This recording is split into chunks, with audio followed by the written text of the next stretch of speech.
Hello, I'm Toffee Blues, your source for all things Everton. I'm James Pallinston and I'm here to announce that Idrissa Gueye was named as the Toffee Blues Player of the month for January, with Iliman Ndiaye a close second, the two Senegalese internationals doing Everton very, very proud in the past month.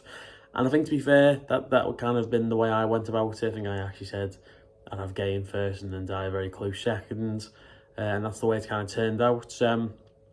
Yeah, I think fully deserved. Iliman Ndiaye has been terrific this month, scored a few goals, put in some really, really good performances, and overall been a real top player for us. But Idrissa Gueye, I think, has kind of knitted everything together. I don't think you get the kind of performance levels out of Ndiaye if you don't have Idrissa Gueye there, namely in terms of getting an assist for him against Spurs, but also just, I think, the fact that we've got such a good defensive player in there.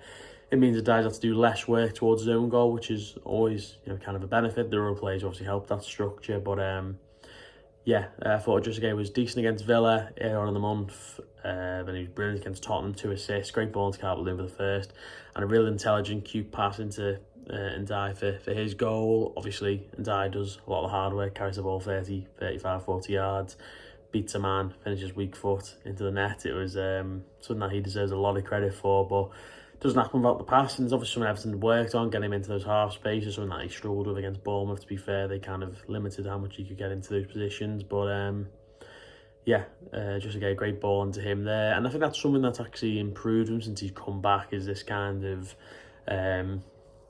ability and confidence on the ball. I think that's something that he's definitely developed while he was away from Everton. That's something he's brought back in now. You're absolutely unbelievable against Brighton, and Ndiaye at the end of the game charging onto the pitch to, I think, basically say that how good he was, and that's a game where Ndiaye scored the winning goal in, by the way. So it's him coming onto the pitch there while Idrissa Gueye played. We obviously only had 10 men towards the end of the game, but you couldn't really tell because of how well Idrissa Gueye and the rest of the team played. It was very much a team effort against Brighton, but I thought Gueye was brilliant. Then against Leicester, very good again. Didn't have loads of defensive work to do, but he plays the ball into Garner for the third goal. It's a nice losing track of goals, isn't it?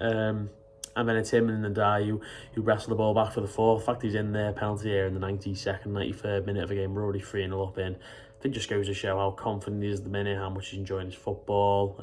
He's always been a player, I think, has been better in the attacking third in terms of pressing than he's maybe given credit for. People kind of reduce him as like this kind of sitting midfielder, but he's all over the gaff. We saw it a lot last season as well when he scored a couple of really important goals for us. But yeah, I've actually started to see people say that he's better now than he was in his first spell. I probably wouldn't quite agree. I think he was probably a little bit better in his first spell and had less kind of poor games or bad moments. Not like he's had loads, but he has had a few over the last couple of seasons. But I think in general, he's just been such a good player for us. And he's one who is very much in my mind when I think about the best players I've seen play for Everton over the last 25 years that I've been alive, watching Everton for 20 of those or whatever. I would say Idrissa Gueye is right up there with kind of the very best players because he's just so good, and he makes things happen constantly. And obviously we all saw how good he was in his debut against Tottenham all those years ago, and here we are, what a good sort of 8-9 years later, whatever it is, and he's still pulling it out. So he's been fantastic for us. Rumours are he's been offered a new deal, which I think is, makes perfect sense. I think he can definitely go for at least another year. He's got the World Cup next year. I'm sure you want to play in that with Senegal. He's got the AFCON as well. So, yeah, big year coming up for Idrissa Gueye, and I really hope he's at Everton to do it. So, let me know your thoughts down below. Did you think Idrissa Gueye deserved to win? Did you think even Diamond deserved to win, or was there anyone else you would have put in the running for us? Let us know down below, and we'll see you next time.